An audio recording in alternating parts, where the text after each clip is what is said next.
शरद पवार गटाचे नेते मदन बाफना यांनी सुनील शेळकेंवर पलटवार केला।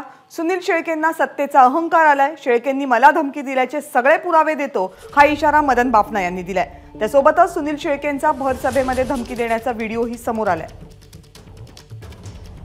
बाफना साहेबांना विनंती करायची, बाफना साहेब तुम्हाला सुद्धा या मावळच्या मायबाप चिंतन डोक्यावरती घेतलं। तुम्ही कुठल्या आडनावाचे कुठल्या जाती धर्माचे कधी तुम्हाला पाहिलं नाही, मलाही पाहिलं नाही, परंतु तुमचा काळ हा वेगळा होता, आमचा काळ आता वेगळा बदलला।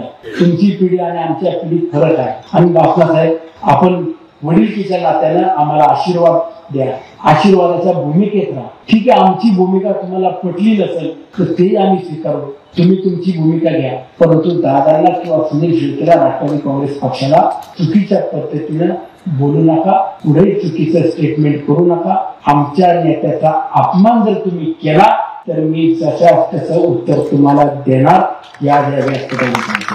आणि म्हणून बाफना साहेब, आपण आपल्या वडीलकीच्या नात्यानं आम्हाला आशीर्वाद देत राहा। तुमच्या काही अडचणी असेल तर त्या सांगा, तुमचा अधिकार आहे, परंतु जर पुन्हा तुम्ही काही शब्द काढले तर मी तुमचा हिशोब सुद्धा काढणार, एवढं तुम्हाला माझं सांगणं आहे।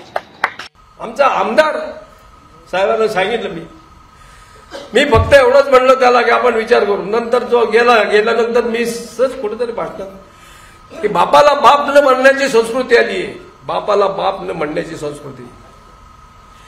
बीजेपीच्या मेळाव्यात बोललो मी बाळा बेगडेच्या सत्कारात, आमदार दम देतो मला, बापना साहेबांकडे पाहून घेईल। अरे मी काय म्हणलो, आमदाराच्या विरुद्ध बोलू नये, अजित दादाच्या विरुद्ध, आमच्या नेत्या।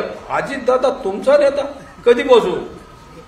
आमचा तर तो लंगुटी लावत होता, राघवा फिरत होता, तेव्हापासूनच मी पाहतोय आम्ही त्याला। तुमचा नेता कसं काय झाला? पण कसा माज येतो, कशी मगरुरी येते, त्याच्यातला प्रकार आहे। एबीपी माझा, उघडा डोळे बघा नीट।